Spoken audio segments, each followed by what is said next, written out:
नमस्कार, आपका बहुत-बहुत स्वागत है आरएन टीवी नेशनल में। मैं हूं आपके साथ वर्षा शर्मा और रुक करेंगे मध्य प्रदेश की खबरों की ओर।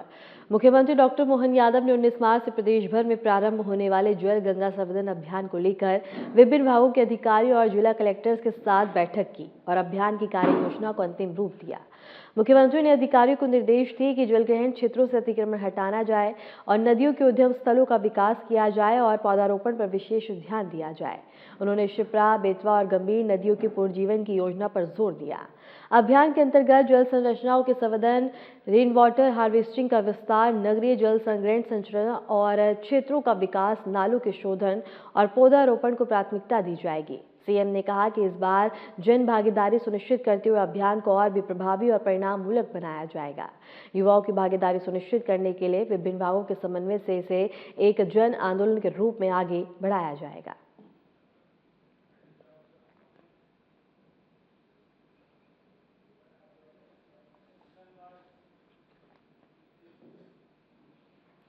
मुख्यमंत्री मोहन यादव ने भोपाल निवास पर पूर्व लोकसभा सांसद साध्वी प्रज्ञा सिंह ठाकुर से शिष्टाचार भेंट की है और उन्हें होली की शुभकामनाएं भी दी। इस अवसर पर दोनों नेताओं ने आपसी सद्भाव और सामाजिक सद्भावना पर चर्चा की। साध्वी प्रज्ञा सिंह ठाकुर ने कहा कि त्योहारों का महत्व केवल उत्सव मनाने में नहीं बल्कि समाज में भाईचारे और प्रेम की भावना को बढ़ावा देने में है। मुख्यमंत्री ने भी साध्वी प्रज्ञा का स्वागत करते हुए उनकी शुभकामनाओं के आभार और भेंट के दौरान दोनों नेताओं ने आगामी योजना और सामाजिक कार्यों पर भी चर्चा की। यह शिष्टाचार भेंट राज्य में राजनीतिक और सामाजिक संतुलन बनाए रखने के प्रयास का प्रतीक मानी जा रही है।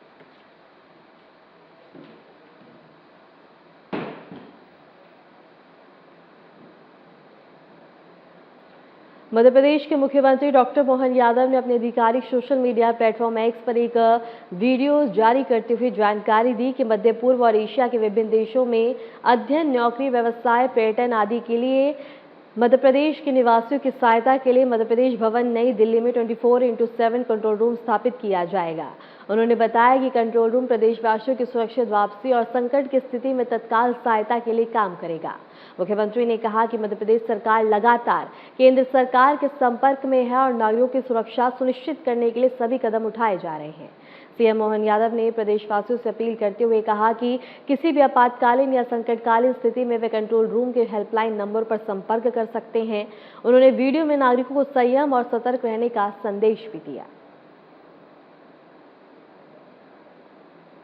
दृष्टिगत रखते हुए मध्य प्रदेश सरकार द्वारा भारत सरकार के माध्यम से मध्य पूर्व एशिया देशों में रह रहे मध्य प्रदेश के निवासियों की सहायता के लिए मध्य प्रदेश भवन में 24 घंटे सातों दिन एक कंट्रोल रूम की स्थापना नई दिल्ली में की गई है।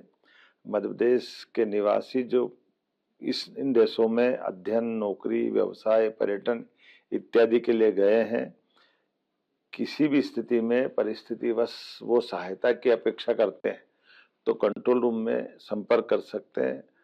कंट्रोल रूम की सहायता से मध्य प्रदेश शासन द्वारा संबंधितों को भारत सरकार एवं संबंधित एजेंसियों के माध्यम से सहायता उपलब्ध कराने के लिए हमने निर्णय किया है। हमारे कंट्रोल रूम का नंबर 01126772005, व्हाट्सएप नंबर 9818963273। मैं अपनी ओर से एक बार फिर सभी प्रदेशवासियों से अपील करता हूं कि किसी प्रकार के कोई कष्ट हो, यशस्वी प्रधानमंत्री के नेतृत्व में भारत सरकार लगातार हमारे साथ है। सबसे पहले अपने देशवासियों के लिए वो साथ रहते हैं। मध्य प्रदेश सरकार भी इसी भाव के आधार पर भारत सरकार के साथ है। आइए हम सब इन सहायता नंबरों का लाभ लेकर के अपना जीवन सुरक्षित करें। मुख्यमंत्री डॉक्टर मोहन यादव ने मंत्रालय में आयोजित अभियान की राज्य स्तरीय बैठक के बाद जिला कलेक्टर से वर्चुअल संवाद किया। मुख्यमंत्री डॉक्टर मोहन यादव ने कहा कि प्रदेश में होने वाली गेहूं खरीदी प्रक्रिया के दौरान किसानों को किसी भी तरह की परेशानी नहीं होनी चाहिए। उन्होंने सभी जिला कलेक्टर्स को निर्देश दिए कि पंजीकृत किसानों का सत्यापन और उपार्जन केंद्रों पर पर्याप्त बारदानों की उपलब्धता और किसानों को समय पर भुगतान की व्यवस्था पूरी तरह सुनिश्चित की जाए। सीएम ने कहा कि इंदौर, उज्जैन, भोपाल और नर्मदापुरम संभाग में 16 मार्च से 5 मई तक गेहूं खरीदी होगी, जबकि जबलपुर, ग्वालियर, रीवा, शहडोल, चंबल और सागर में 23 मार्च से 12 मई तक उपचयन किया जाएगा। किसानों को पंजीकृत कराने की अंतिम तिथि 7 मार्च तय की गई है। सीएम डॉक्टर मोहन यादव ने कहा कि सरकारी केंद्रों का समय पर निर्धारण और वहां सभी जरूरी सुविधाएं उपलब्ध कराई जाएं। खरीदी कार्य में लगे कर्मचारियों को ट्रेनिंग दी जाए और जिला समिति नियमित बैठक कर समस्याओं का समाधान करे। किसानों को भी जरूरी जानकारी आसानी से उपलब्ध करवाई जाए।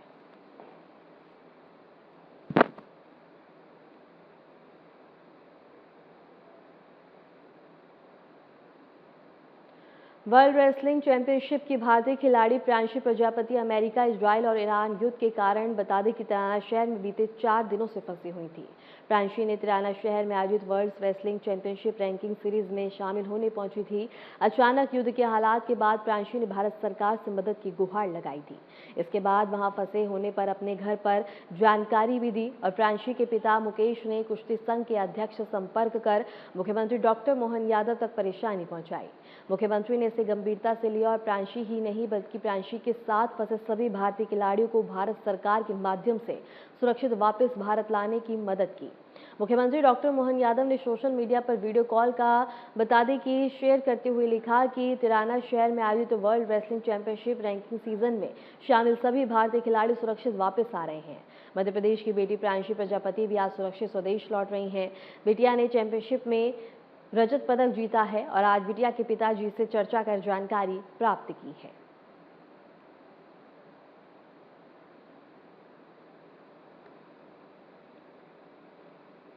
और इसके साथ ही उज्जैन से ही खबर हम आपको बता रहे हैं, जहां युद्ध के बीच उज्जैन की प्रांशी बता दी कि फंसे होने के कारण उनके पिता ने सीएम डॉक्टर मोहन यादव से मदद की गुहार लगाई, जिसके बाद बता दें कि सीएम मोहन यादव ने मदद करते हुए सभी को भारत वापस सुरक्षित लौटाने का आश्वासन और इसके साथ ही बता दें कि प्रांशी के पिता ने सीएम मोहन यादव का आभार व्यक्त किया है। इसके साथ ही सीएम मोहन यादव ने सोशल मीडिया पर एक वीडियो शेयर करते हुए लिखा है कि तिराना शहर में आयोजित world wrestling championship ranking series में शामिल सभी भारतीय खिलाड़ी सुरक्षित वापस आ रहे हैं। मध्य प्रदेश की बेटी प्रांशी प्रजापति भी आज सुरक्षित स्वदेश लौट रही हैं। उसके साथ ही उन्होंने लिखा कि बिटिया ने चैंपियनशिप में रजत पदक जीता। आज बिटिया के पिताजी से चर्चा कर जानकारी प्राप्त की है।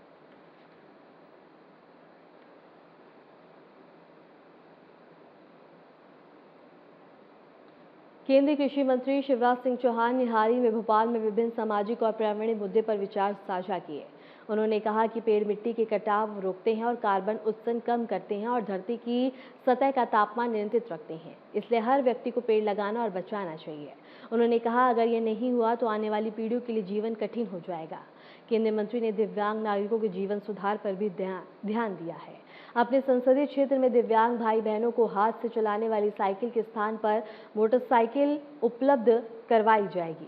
मंत्री ने शिक्षा और छात्रों के सम्मान पर भी गंभीर और इसके साथ ही जोर दिया। उन्होंने कहा कि छात्रों की प्रतिभा को सम्मान मिले और कोचिंग की उचित व्यवस्था हो ताकि आर्थिक कठिनाइयों के कारण बच्चे पीछे ना रहें।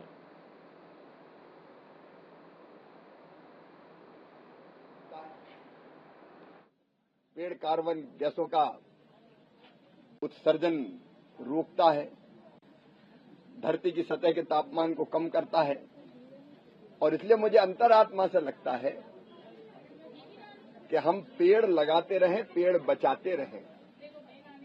ये अगर नहीं बचे तो आने वाले समय में आने वाली पीढ़ियों के लिए जीवन मुश्किल हो जाएगा। तो एक तो पर्यावरण, ये संघ का शताब्दी वर्ष भी राष्ट्रीय स्वयंसेवक संघ का पंच प्रण या पंच संकल्प परिवर्तन के लिए, उनमें एक पर्यावरण,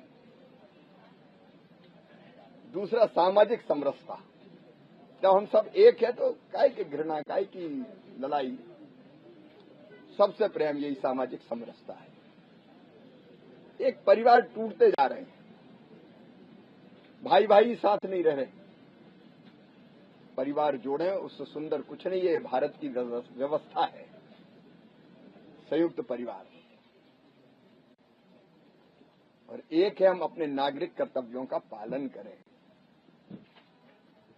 कानून जो बने हैं वो नागरिक जीवन को बेहतर बनाने के लिए बने हैं, और एक हम स्वदेशी अपनाएं। तो एक कार्यकर्ता के नाते ये भाव भी है, लेकिन पर्यावरण के साथ साथ मेरे मन में ये भी आता है कि जो हमारे दिव्यांग भाई बहन हैं, उनकी जिंदगी कई बार बड़ी कठिन हो जाती है। अभी तक वो साइकिल हाथ से चलाने वाली थी, मैंने अपने संसदीय क्षेत्र में तय किया है कि ढूंढ ढूंढ के उनको बैटरी वाली मोटराइज्ड साइकिल दी जाए, ताकि उनका जीवन आसान बने और उसके साथ साथ उनके रोजगार का साधन भी उसमें हो, कुछ रख सकें, बेच सकें। उनको कोशिश करेंगे, अगर ऐसी स्थिति है कि ट्रेनिंग दे सकते हैं तो कुछ काम धंधे की ट्रेनिंग स्वाभिमान के साथ की है। एक मैं बच्चों से, बेटे बेटियों से बहुत प्यार करता हूं, सभी से करता हूं, लेकिन उनकी प्रतिभा अगर परीक्षा के माध्यम से भी प्रकट होती है तो उनको प्रोत्साहन करना, उनका सम्मान करना, तो प्रतिभाओं का सम्मान और उनको आगे बढ़ाने के लिए प्रोत्साहित करना, सहयोग करना। एक प्रतिस्पर्धी परीक्षा के लिए कई बच्चे मेरे पास आए, उसमें से यह भाव पैदा हुआ कि कोचिंग क्लास की फीस बहुत ज्यादा है और वो फीस हम भर नहीं पाते। तो मुझे लगा कि अपन कोचिंग क्लास निःशुल्क शुरू कर दें, अच्छे स्तर की कोचिंग क्लास। एक मन में वो आया है कि विदिशा में, रायसेन में, भैरूदा में ये कोचिंग क्लास जहां बच्चों को निःशुल्क उच्च स्तरीय कोचिंग की व्यवस्था हो और वो प्रतिस्पर्धी परीक्षा में आगे बढ़ पाए। फिर एक बेटियों के प्रति जो मेरा भाव है, मेरे लिए तो वही देवियां हैं, सब बेटियां मेरी हैं। घर भी बेटी आ गई है तो वो भी है ही, लेकिन बाकी सब बेटियां मेरी हैं। माँ, बहन और बेटी का सम्मान हम कैसे और सुरक्षित रख पाए, उनके सशक्तिकरण का काम कर पाए, तो उसमें निरंतर लगे रहेंगे। तो ऐसे अनेकों तरह के भाव मन में आए हैं, उनमें से कुछ आज से मैं प्रारंभ करूंगा क्रियान्वित करना। जीना उसका जीना है जो औरों को जीवन देता है। जीवन ऐसा भगवान बना दे कि अंतिम सांस तक लोगों के काम आ जाए। आप सबको बहुत बहुत धन्यवाद। वो मेडिकल मोबाइल वैन भी मैंने देखा कि कई बार जो इंटीरियर के इलाके हैं वहाँ चिकित्सा की सुविधाएं मिल नहीं पाती और छोटी छोटी बीमारी के लिए फिर भोपाल और बाकी जगह आना पड़ता है। तो अपने संसदीय क्षेत्र की 8 विधानसभाओं में 8 मोबाइल क्लिनिक, जिनमें दवाइयां रहे, जो प्रारंभिक जांचें होती है ईसीजी से लेके, ब्लड से लेके, जो वहां आसानी से हो सकती है, उसका सामान रहे, डॉक्टर रहे, कंपाउंडर रहे। और इंटीरियर के इलाके में हम तय करेंगे कि यहाँ खड़ी हो जाए तो वहाँ 5, 7, 10 गांव के लोग आ जाए, अपना चेकअप करा ले, छोटी मोटी बीमारियों में तत्काल इलाज हो जाए, दवाई दे दे। और कोई ऐसी चीज है कि जिसके लिए रेफर करके कहीं और दिखाना जरूरी है तो वो रेफर करने का काम करे। मध्य प्रदेश की राजनीति में इस समय बड़े बदलाव की चर्चाएं सुनाई दे रही हैं। मुख्यमंत्री डॉक्टर मोहन यादव और प्रदेश अध्यक्ष हेमंत खेड़वाल की दिल्ली में आलाकमान के साथ हुई बैठक के बाद प्रदेश में मंत्रिमंडल विस्तार और फेरबदल को लेकर चर्चाएं तेज हो गईं। कहा जा रहा है कि मोहन सरकार में 4 से 5 नए मंत्री बनाए जा सकते हैं। वहीं दिग्गज नेताओं को मंत्रिमंडल से बाहर का रास्ता भी दिखाया जा सकता है। नवरात्रि के आसपास मंत्रिमंडल में नए चेहरों की एंट्री संभव है। इस फेरबदल की चर्चा में सबसे अहम बात यह है कि कुछ सीनियर और दिग्गज मंत्रियों को मंत्रिमंडल से बाहर किया जा सकता है। चर्चा है कि दिग्गज नेताओं को मंत्रिमंडल से बाहर कर अन्य राज्यों का प्रभारी बनाया जा सकता है या फिर राष्ट्रीय कार्यकारिणी में बड़ी जिम्मेदारी दी जा सकती है। ऐसा माना जा रहा है कि इसके पीछे का उद्देश्य सरकार में नॉन परफॉर्मिंग चेहरों को हटाकर नए चेहरों को मौका देना हो सकता है। इसके साथ ही बता दें कि मंत्रिमंडल में सुगबुगाहट तेज हो चुकी है और इसके साथ ही बदलाव यहां देखने को मिल सकते हैं। नए चेहरों पर दांव खेला जा सकता है।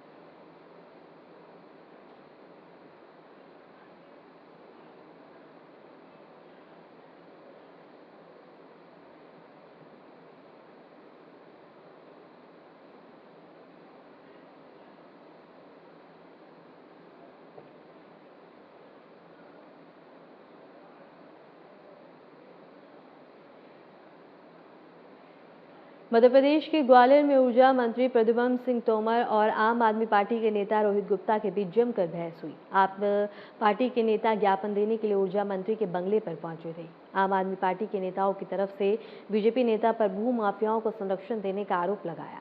रोहित गुप्ता की तरफ से कहा गया कि मंत्री जी, मैं बकवास कर रहा हूं क्या? कोई आदमी परेशानी में आपके पास आया है? इस पर बता दें कि तोमर ने कहा कि बदतमीजी कर रहे हैं और इसके साथ ही वीडियो अब सोशल मीडिया पे लगातार तेजी से वायरल होता हुआ नजर आ रहा है। लगातार बता दें कि राजनीतिक गलियारों से अलग अलग प्रतिक्रियाएं भी सामने आ रही हैं और इसके साथ ही ये वीडियो काफी ज्यादा चर्चा का विषय भी बना हुआ है और ऊर्जा मंत्री ने इस पूरे मामले पर नाराजगी भी जताई है। और ग्वालियर से ये खबर हम आपको बता रहे हैं, जहां एक वीडियो सोशल मीडिया पे तेजी से वायरल हो रहा है। ऊर्जा मंत्री ने यहां आप नेता के बीच जमकर बहस देखने को मिली है और इसके साथ ही बता दें कि मंत्री पर भू माफियाओं को संरक्षण देने का आरोप लगाया गया है। इसके साथ ही इस वीडियो में आप साफ तौर पर देख सकते हैं कि किस तरह से धक्का मुक्की और बहस यहाँ देखने को मिल रही है और सोशल मीडिया पे ये वीडियो लगातार तेजी से चर्चा का विषय और वायरल होता हुआ नजर आ रहा है। राजनीतिक गलियारों की अगर बात करें तो लगातार अलग अलग तरह की प्रतिक्रियाएं सामने आ रही हैं इस वीडियो को लेकर और इसके साथ ही ये वीडियो अब काफी ज्यादा राजनीतिक गरमाता हुआ नजर आ रहा है। ऊर्जा मंत्री ने इस पूरे मामले पर नाराजगी जताई है। इसके साथ ही रोहित गुप्ता की तरफ से कहा गया कि मंत्री जी, मैं बकवास कर रहा हूं क्या? कोई आदमी परेशानी में आपके पास आया है? इस पर तोमर ने कहा कि बदतमीजी कर रहे हैं और ये मामला काफी ज्यादा तूल पकड़ता हुआ नजर आया, जिसके बाद ये वीडियो अब सोशल मीडिया पे काफी ज्यादा चर्चा का विषय बना हुआ है।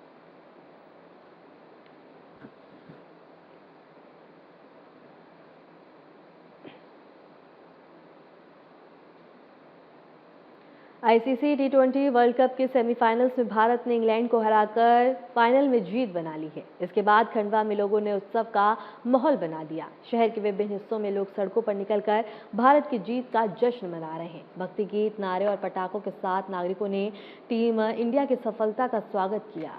बच्चों, युवाओं और परिवारों ने मिलकर जीत का जश्न मनाया और सोशल मीडिया पर खुशी व्यक्त की। स्थानीय प्रशासन ने भी सुरक्षा व्यवस्था बनाए रखने के लिए कड़े इंतजाम किए। और खंडवा से ये खबर हम आपको बता रहे हैं, जहां भारत की जीत के बाद लोगों में जश्न देखने को मिला। लोगों ने सड़कों पर उतरकर बता दें कि झंडा फहराया और इसके साथ ही आतिशबाजी यहां करते हुए नजर आए हैं, पटाखे जलाते हुए अपनी खुशी जाहिर करते हुए नजर आए हैं। इसके साथ ही लोगों ने सड़कों पर उतरकर जश्न मनाया है। अगर बात करें सुरक्षा की, तो सुरक्षा के मद्देनजर पुलिस बल को तैनात किया गया और इसके साथ ही तमाम इंतजाम किए गए ताकि इस दौरान कोई भी अप्रिय घटना देखने को ना मिले। इसके साथ ही शहर में रात के समय उत्सव का माहौल देखने को मिला है। आप तस्वीरों में भी देख सकते हैं कि किस तरह से यहाँ लोग उत्साहित नजर आ रहे हैं और सभी में खुशी की लहर देखने को मिली है।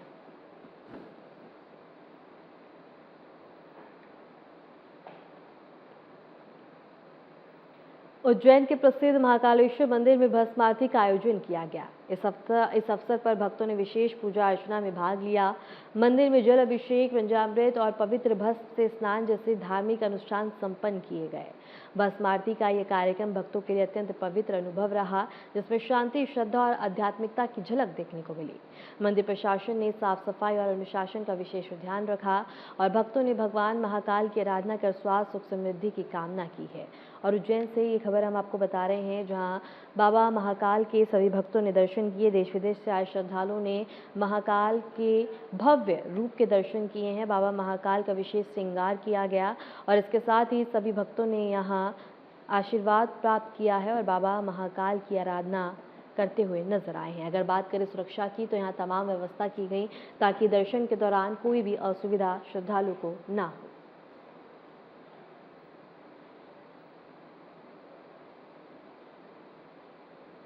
मध्य प्रदेश में मार्च की शुरुआत के साथ ही गर्मी ने अचानक से रफ्तार पकड़ ली है। तेज धूप और बढ़ते तापमान ने लोगों को अभी से मई जून जैसी गर्मी का एहसास कराना शुरू कर दिया। मौसम विभाग के अनुसार पिछले 24 घंटे में प्रदेश के कई जिलों में तापमान में 2 से 3 डिग्री सेल्सियस तक बढ़ोतरी दर्ज की गई। दोपहर के समय धूप इतनी तेज हो रही है कि सड़कों पर लोगों की आवाजाही भी कम दिखाई दे रही है। मौसम वैज्ञानिकों का कहना है कि उत्तर भारत की ओर से आ रही शुष्क हवाओं के कारण प्रदेश का मौसम गर्म हो रहा है। इसी वजह से दिन का तापमान लगातार बढ़ रहा है। हालांकि रात के समय अभी भी कई जिलों में हल्की ठंड बनी हुई है, जिससे लोगों को थोड़ी राहत मिल रही है। लेकिन अगर यही स्थिति बनी रही तो मार्च के पहले पखवाड़े तक पश्चिमी मध्य प्रदेश के कई जिलों में तापमान 40 डिग्री सेल्सियस के करीब पहुंच सकता है।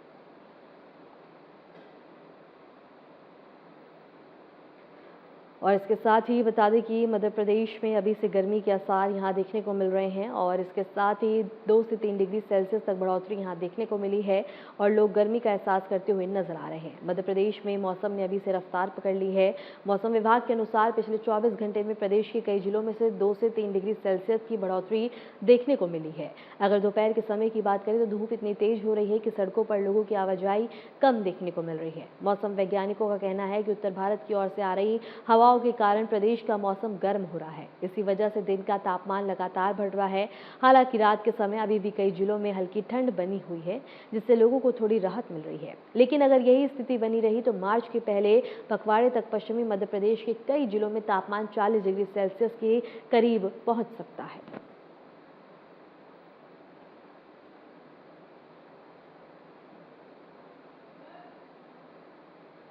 फिलहाल के लिए मध्य प्रदेश की खबरों में इतना ही और ऐसे ही मध्य प्रदेश की तमाम खबरों को जानने के लिए देखते रहें RNTV नेशनल।